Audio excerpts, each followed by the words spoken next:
Hi friends, it's Valerie. Welcome back to this week's What's for Dinner. If you are new here, I would love if you would hit that subscribe button and join my YouTube family. Today's video, I've got 3 inspirational meals for you again, and I hope that you enjoyed them as much as we did. And don't forget to leave a like or a comment down below. It really does help my channel. Let's just get started. The first meal we're going to be having is some easy barbecue pork nachos. I had one of these boneless pork roasts from Aldi. This is the barbecue flavored one, and I figured, might as well make some nachos out of that. So I'm just going to go ahead and stick that in my slow cooker. I was going to be gone all day this day, so it was perfect for a meal that I could have easily when I got home. So I just put that on low for 8 hours. And here it is all done, and I'm just using 2 forks to pull this apart. This is absolutely just fall apart tender. It's so easy. You basically touch it with a fork and it's over here falling apart. And I'm shredding that right in the pot in the juices because I do want these to soak up some more of that flavor and some of that barbecue flavor, and also be nice and juicy. But when I do use them on the nachos, I will go ahead and kind of like pull them out and let them drain a little bit so they're not making the chips super soggy. And I'm using these homestyle tortilla chips that I got from Aldi. They are a very thick tortilla chip, and I thought that will be really good to maintain that crunch that we would really like. So I went ahead and placed a layer of those on top of a silicone baking mat that I put in my baking sheet, and it's just up to preference however many chips you need for your nachos there. Pretty much everything on this is up to your preference kind of thing, but I'm using some Monterey Jack cheese and some extra sharp cheddar cheese, just kind of some cheeses I had already lying around. Pepper jack would be another really great one on this, but again, that's just whatever you have and whatever your preference is and however much you want.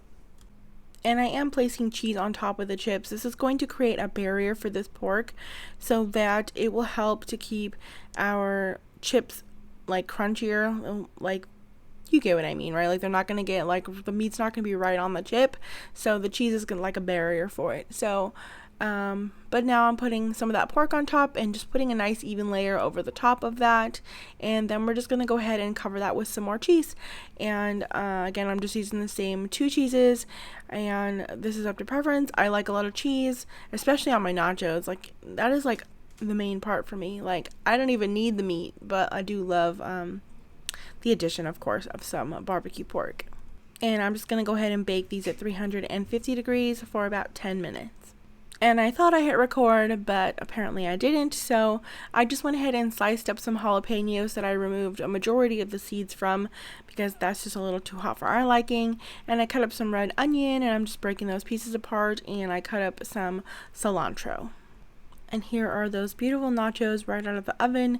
That cheese is nice and melted. If you wanted to, you could broil these a little bit, but I wouldn't go too long on that. You might burn some of the tops of your chips. And just assemble those how you see fit. Of course, I'm just using those toppings that I cut up, and I'm using a nice dollop of sour cream. Unfortunately, I was almost out of sour cream because these were really, really good, and I love sour cream. It just really makes a nacho for me. These were really, really good.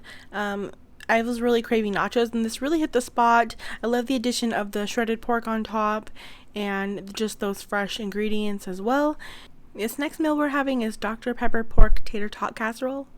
I'm going to be halving this recipe because I don't want a whole 9x13 baking dish of it, but you'll need for my half recipe, you'll need a cup of yellow onion diced, and I didn't have enough, so I used some red onion as well.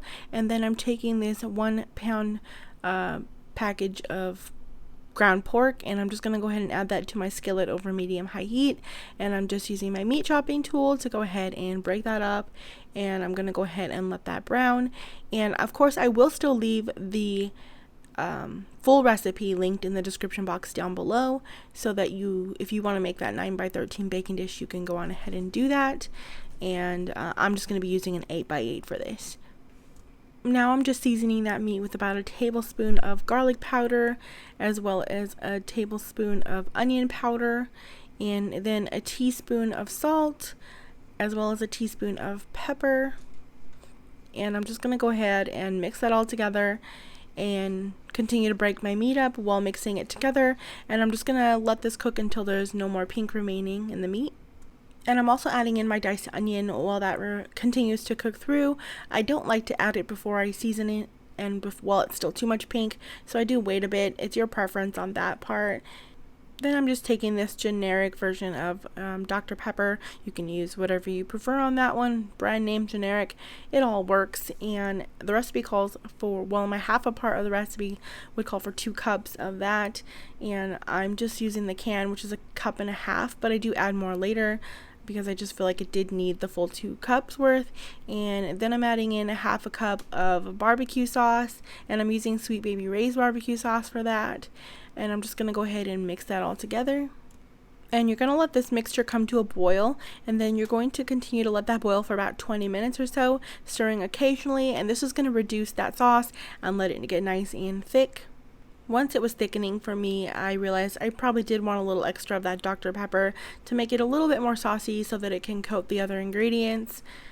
And so yeah, I just added a bit more from the other can, and now I'm going to take some of these crispy fried onions and I'm going to add in 1 cup, which I'm just using this whole little small container because it's about 1 cup's worth, and I just put that in and I'm going to go ahead and stir that to get those onions coated with that mixture. This is part, again, why I decided to add the remaining Dr. Pepper, because I was like, oh, I don't want there to be too dry of a sauce so where these onions don't get nice and coated. And now I am just taking a 8x8 baking dish, which is my halving version of this 9x13 dish, and I'm going to go ahead and place that mixture on the bottom, kind of spread it out into a nice even layer. And then I'm taking the mozzarella and the shredded cheddar that the recipe calls for. It calls for about 1 cup's worth at this point here. So in total it's 1.5 cups, but right now you're adding about 1 cup's worth. I didn't really measure, I just used what looked right to me. And I'm putting that layer of cheese on top of the meat mixture. Then I'm taking these just tater tots that I get from Albertsons. These are like the Organics brand. I really like them, and I'm just placing a layer of those on top of the cheese. And of course, if you just want to pour them on top, you go right on ahead and do that. I have to make them a little more neat. It's just, yeah, I can't just pour them on top. It will bother me. So now that I went ahead and baked that at 425 degrees for 25 minutes, then you'll go ahead and pull it out of the oven, and you're going to top it with another 1/2 cup of cheese or so. Again, I'm just kind of eyeing it. I'm not putting too much because I do want my tater tots to be nice and crispy. And I put it back in there for an additional 7 to 9 minutes. And I'm just using some of that steamed broccoli as a side dish. And there it is out of the oven, so you can see it nice and golden brown, that cheese got. I may have broiled it for a minute or so, not quite sure, but I think so. I normally broil things with cheese on top for about 1 minute to 2 minutes. I keep a close eye on that. I don't walk away because it will easily and quickly burn. There it is with that broccoli. If you guys normally buy that Aldi broccoli, has the broccoli been really tiny pieces for you guys too? Just let me know in a comment down below. I love how easy and delicious this meal was. You could definitely probably get away with subbing out like a ground beef, but the pork was a nice addition with the Dr. Pepper, and my boyfriend absolutely loved this meal so much. It was pretty tasty. For this last meal, I'm making an air fried whole chicken and also some honey butter skillet corn. It's been a while since I've air fried a whole chicken, so I decided I wanted to do that again. I made one in the Instant Pot recently, but there is a difference. The Instant Pot is more of like a boiled chicken texture, and the air fryer is more of like a pan fried or oven type chicken. It is completely different. So I've just taken my whole chicken. I think this one's 4 to 5 pounds, and I'm just taking a paper towel and kind of like blotting it dry. We don't want the skin to be too much moisture on it. And I have cleaned this chicken. I removed the giblets and cleaned it off. And then I'm making a little rub for this, and for that I'm going to go ahead and combine 2 tablespoons of olive oil with 1 teaspoon each of salt, pepper, Italian seasoning, smoked paprika, garlic powder, and onion powder. And then I just mixed that all together, and then I was like, I want a little bit more seasoning, so I took some rustic style garlic herb seasoning and added about another teaspoon's worth of that to this, and again just mix that all together. And of course you could use any seasonings you'd like, but I will link this recipe with these seasonings for this rub. And I'm taking some like tabs of butter and kind of just putting those under the skin on the breast side of this chicken. I took like 6 tabs worth. I put 4 in, and I was going to try to put 2 around on the other side of the chicken, but I ended up putting them all just here on the breast side to keep the breast of the chicken nice and moist. And I'm taking that rub and just literally rubbing it all over this whole chicken. Yeah, just go ahead and put it all over her. And if you need gloves for that, go ahead and do that. It doesn't bother me. I'm going to be washing my hands after this. And the recipe I'll link says 360 degrees. I did 365. I like to add a little extra for my larger style air fryer here. And I did 30 minutes, and then you're going to go ahead and pull your bird out and flip her over. And I'm just using 2 sets of tongs. I put one inside the cavity and kind of used the other to direct me there. I just flipped her over and put it back in for an additional 20 minutes. I did require another 8 minutes or so because my bird was a little bit bigger than the bird they're using in the recipe. And now for the skillet corn. To my large skillet over medium heat, I went ahead and added in 2 tablespoons of butter and then 2 tablespoons or so of honey. And I'm kind of just mixing that together, letting it melt. And then I'm taking 16 ounces of this golden frozen corn, and I'm going to go ahead and pour that into that and stir it around to get it coated with that honey and butter. And I'm going to go ahead and let that cook for about 5 to 8 minutes, stirring occasionally until it gets cooked through. And then I am seasoning it with a 1/4 teaspoon of salt and a 1/4 teaspoon of pepper. And then you will need some cream cheese. It says 2 ounces. In the end, I used about 3. I just felt like I needed a little bit more. And I'm just going to go ahead and put that in there, let it melt and stir frequently here. If you leave that at room temperature, it will be a lot easier than it was here for me. And I won't show you how to make these, but I just wanted to show you the package that I'm using of these roasted garlic mashed potatoes.